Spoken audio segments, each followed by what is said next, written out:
দর্শক, শেষ পর্যন্ত স্কোয়াড থেকে বাদ পড়লেন নুরুল হাসান সোহান, জাকের আলী অনিক। অন্যদিকে পাকিস্তানের বিপক্ষে স্কোয়াডে ফিরেছেন লিটন কুমার দাস, শরীফুল ইসলাম। দর্শক, দলে জায়গা পেয়েছেন আরও অনেকেই, সেই সঙ্গে রয়েছে আরও বেশ কিছু চমক। ক্যারিবীয়দের বিপক্ষে জয় পাওয়া স্কোয়াড থেকে একগাদা পরিবর্তনে এনেছে টিম ম্যানেজমেন্ট। দর্শক, সপ্তাহখানেক পর শুরু হতে যাওয়া এই সিরিজকে সামনে রেখে তবে কারা থাকছেন স্কোয়াডে, কি চমক রয়েছে টিম ম্যানেজমেন্ট, সেসব নিয়ে বিস্তারিত জানবো আজকের এই ভিডিওতে। আসন্ন 3 ম্যাচের ওয়ানডে সিরিজে বাংলাদেশের প্রতিপক্ষ পাকিস্তান। সিরিজের প্রথম ম্যাচটি অনুষ্ঠিত হবে 11 মার্চ মিরপুর শেরেবাংলা জাতীয় ক্রিকেট স্টেডিয়ামে। বাকি দুটি ম্যাচ 13 ও 15 মার্চ একই ভেন্যুতে অনুষ্ঠিত হবে। এই সিরিজকে সামনে রেখে স্কোয়াড ঘোষণা করেছে বাংলাদেশ ক্রিকেট বোর্ড বিসিবি। দর্শক, দল ঘোষণায় সবচেয়ে বড় আলোচনার বিষয় হয়ে উঠেছে মিডল অর্ডারে একাধিক পরিবর্তন। দীর্ঘ সময় পর আবারও দলে ফিরেছেন আফিফ হোসেন ধ্রুব। প্রায় 1.5 বছর পর এই বাঁহাতি ব্যাটারকে ওয়ানডে দলে দেখা যাবে।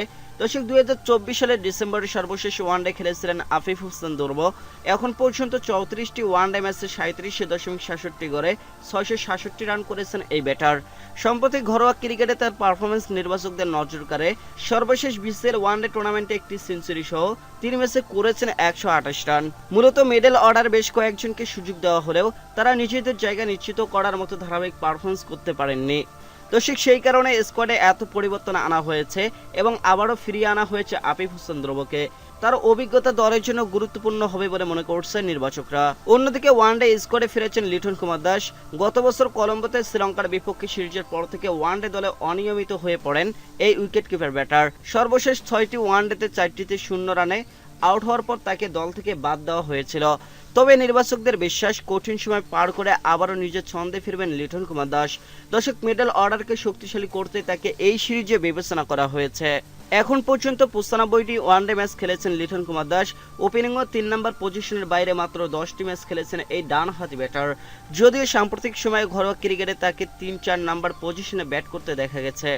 অন্যদিকে আগের সিরিজের তুলনায় বেশ কয়েকজন ক্রিকেটারকে স্কোয়াড থেকে বাদ দিয়েছে টিম ম্যানেজমেন্ট। দর্শক, বিশেষ করে মিডল অর্ডার বড় কাটছাট করা হয়েছে। স্কোয়াড থেকে বাদ পড়েছেন জাকের আলী অনিক, শামীম হোসেন পাটোয়ারি, নুরুল হাসান সোহান। পাশাপাশি আগের সিরিজে থাকা স্পিনার নাসুম আহমেদও দলে জায়গা পাননি। দর্শক, দলে ফিরেছেন আরও কয়েকজন পরিচিত মুখ। পেসার শরীফুল ইসলাম আবারও স্কোয়াডে জায়গা করে নিয়েছেন। পাশাপাশি নতুন করে এসেছেন তরুণ পেসার নাহিদ রানা। এদিকে ইনজুরির কারণে দল থেকে বাইরে গিয়েছেন 2 গুরুত্বপূর্ণ পেসার হাসান মাহমুদ এবং তানজিম সাকিব।